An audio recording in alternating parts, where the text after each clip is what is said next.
Namimiss nyo din ba yung mga laruan dati sa mga fast foods dito sa Pilipinas? Pag-usapan natin dito yung mga laruan ng Jollibee and McDo dati na sobrang mga iconic eh. Tulad nga ng sinasabi ko, maganda pa rin naman yung mga laruan nila ngayon pero it's nothing compare sa golden age ng mga laruan nila. Kung usapang laruan, parang Curry versus Lebron yung datingan ng Jollibee and McDo dati. Paramihan kasi sa mga laruan ngayon, pang display na lang at mahirap na nga rin siyang mapaglaruan talaga. Ayan yung namimiss ko kaya ngayon, pag-usapan natin yung mga laruan nila dati na nagkaroon din naman ako. Ang una yung sa Jollibee na may mabubuo kang barko. Sobrang favorite ko to eh. At sa sobrang hilig ko nga sa Titanic, ang ginagawa ko, ini-scotch tape ko yan pare-parehas, tapos nilalagay ko sa tubig, tapos natutuwa ako tuwing lumulubog. Next, yung Casper Roller Coaster na parang may mga gears ganyan. Flimsy lang nito pero kapag napag-connecta mo talaga, tapos may iniikot ka, gagalaw talaga yung buong set na ang saya niyang laruin eh. Next, Looney Tunes Cowboy na ito, natutuwa lang talaga ako sa design niya tapos bawat bahay, may iba-ibang mga nangyayari nga ganon. Next, etong X-Men na nakasakay nga sila sa parang isang spaceship nga nila. Favorite ko dito si Wolverine eh na ewan ko kung lumalabas-pasok ba yung claws niya or gumaganon-ganon lang ba yung braso niya. Tapos gusto ko rin dito si Cyclops kasi nga umiilaw din talaga yung mata niya. Next, sa Jollibee ulit, yung set nga nila ng Yogi Bear. Bahay, tapos may tulay, tapos may nagluluto nga ng manok. Ang cute kaya ng set na to, lalo na nga yung bahay na may ilaw sa loob. Ang tagal ko rin pinaglaruan yan eh. Next, yung Scooby-Doo na laruan na tuwang-tuwa ako kasi nga kapag nabuo mo, makukumpleto mo yung bahay, tapos may kotse ka pa nila. O diba ang ganda? Ito sobrang naaalala ko pa. Yung sa Ragnarok gaming console dati ng Jollibee, tapos parang nga lang siyang mala-brick game. Alam ko nga nandito pa yan sa bahay eh. Hindi ko lang talaga alam kung saan napunta. Tagal kong pinaglaruan to kasi nga wala naman kaming gaming consoles dati. Nakakatuwa din naman yung laro dito. Kahit na yung laro, parang may bibeng-bingin ka lang atang mga lumilipad, ganon. Next, yung Justice League set nila na hindi ko to nakumpleto pero ang nagkaroon ata ako dito, si Superman, si Batman, si Flash, and si Wonder Woman. Wala ko yung Batman ko dito natanggal yung sungay kasi nga kinain ng aso eh. Tama nga yung pagkakaalala ko, yung Superman dito, meron nakakabit sa kanya ng mga kadena, tapos bigla siyang gagano.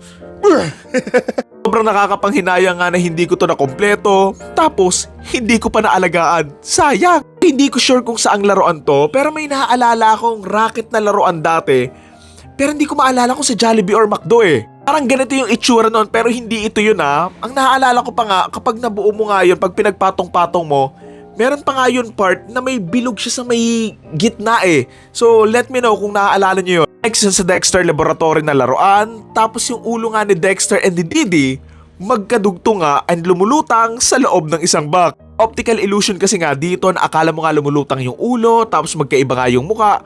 Pero may salamin nga lang. Naalala ko pa nga sa sobrang curious ko nung bata ako tapos marami naman din akong ganyan. Ang ginawa ko, sinira ko yan tapos binuksan ko nga yung loob and to no surprise, yun nga, may salamin lang. Okay, next, yung Kids Next Door na laruan sa Jollibee ata to. Nabisit ako dito ng bata ako kasi nga hindi ko to nakumpleto eh. Meron lang ako dito itong sa mismong paa, tapos itong may nakalambitin nga doon sa may gilid, and yung mismong pinakataas nga. Favorite ko dito yung nasa gilid eh, yung may tali nga pababa kasi nga, ginagawa ko siyang parang tali na may hook, na parang mala Spider-Man or Batman ganon. Sa mga Kids Next Door na mga laruan, di ba? But this time, yung mga characters naman mismo. Malalaki sila, tapos naalala ko nga yung isa dito may butas sa loob eh. Ito atang mataba eh. I'm not sure if ganun ba yung purpose niya, pero ang ginawa ko dyan, nilalagyan ko siya ng barya sa loob.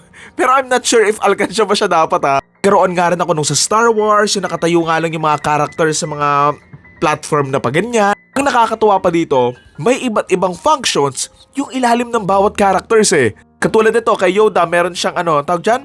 Tape measure, ganon.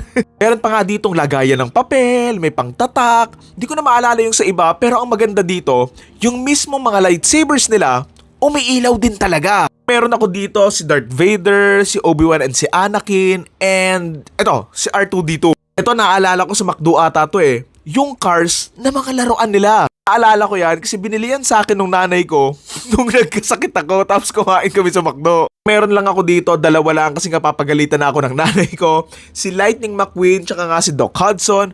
Na itong kay McQueen kapag dinrag mo nga siya, tatakbo nga siya ng mabilis. Tapos kay Doc Hudson naman, meron kang iikutin sa ilalim niyan. Tapos aandar din siya. And wala lang, Ang ganda lang ng set na to, so sayang, hindi ko na kumpleto. Ito, wala akong mahanap na pictures pero naalala ko lang, nung bumili nga ako ng bagong laruan nga ng Jollibee ngayon. Ewan ko kung sa Jollibee or McDo to pero yung gagamit ka nga rin ng clay tapos ilalagay mo nga sa parang isang machine, tapos makakagawa ka rin ng pasta, ng french fries gamit nga yung mga clay. Pero ang nakakainis lang sa mga laruan na yon, kapag nilagyan mo nga ng clay, ang hirap namang tanggalin. Okay, last to na tayo, yung sa walkie-talkie ng Jollibee na sobrang bata ko pa nung nagkaroon kami nito, so hindi ko sure if naaalala ko pa ba to nung gumagana pa to Pagkakaalala ko kasi nung pinaglalaroan ko to, sira na to Kumbaga uma-acting na lang ako na gumagana pa tuwing pinaglalaroan ko nga.